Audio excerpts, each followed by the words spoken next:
Hallo und damit herzlich willkommen zu meinem neuen Ratgeber. Heute geht es um den El Fuego Elektrokamin Locarno.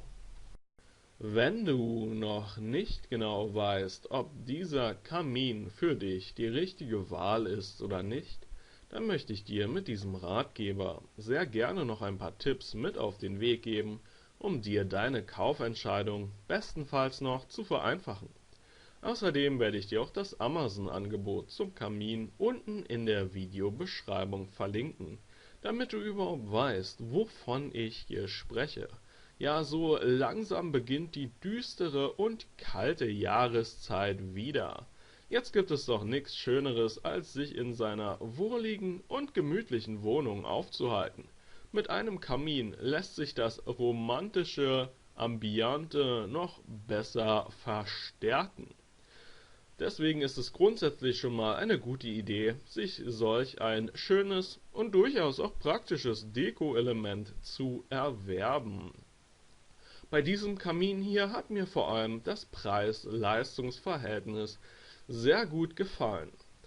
Worauf sollte man hierbei achten, wenn man sich einen Kamin anschafft? Nun ja, vor allem der Energieverbrauch ist natürlich unglaublich wichtig, denn machen wir uns nichts vor, hier gibt es auch immer Fixkosten zu beachten. Das ist nicht wie ein Tisch, den du dir irgendwo hinstellst, sondern hier muss man schon ein bisschen mehr beachten und das ist wirklich ein sehr wichtiger Tipp an dieser Stelle.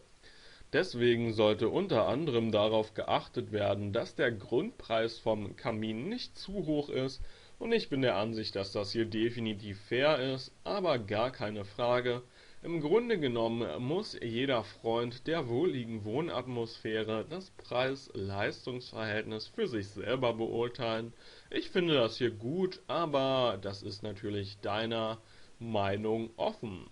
Über das Design lässt sich immer streiten, Geschmäcker sind verschieden. Ich finde, dieser Kamin hier passt sowohl in traditionelle als auch modern eingerichtete Wohnungen ideal, aber das kommt natürlich auch immer ein bisschen auf die Umgebung an, also am besten kannst du natürlich entscheiden, welcher Kamin sich am besten in deiner Wohnung macht. Ich kann hier vor allem nur das Preis-Leistungs-Verhältnis bewerten und ich bin der Ansicht, dass sich das bei diesem Kamin hier definitiv sehen lassen kann, weswegen ich hier auch in der Tat eine Kaufempfehlung ausspreche. Das Amazon-Angebot zum Kamin werde ich dir unten in der Videobeschreibung verlinken. Auf der Angebotsseite von Amazon kannst du dir sämtliche Produkteigenschaften noch einmal in Ruhe und Frieden anschauen. Außerdem wartet dort auch schon die eine oder andere Kundenrezension auf dich. Ich bedanke mich für deine Aufmerksamkeit, hoffe sehr, dass ich dir weiterhelfen konnte und wünsche dir einen wundervollen Tag. Alles Gute, ciao.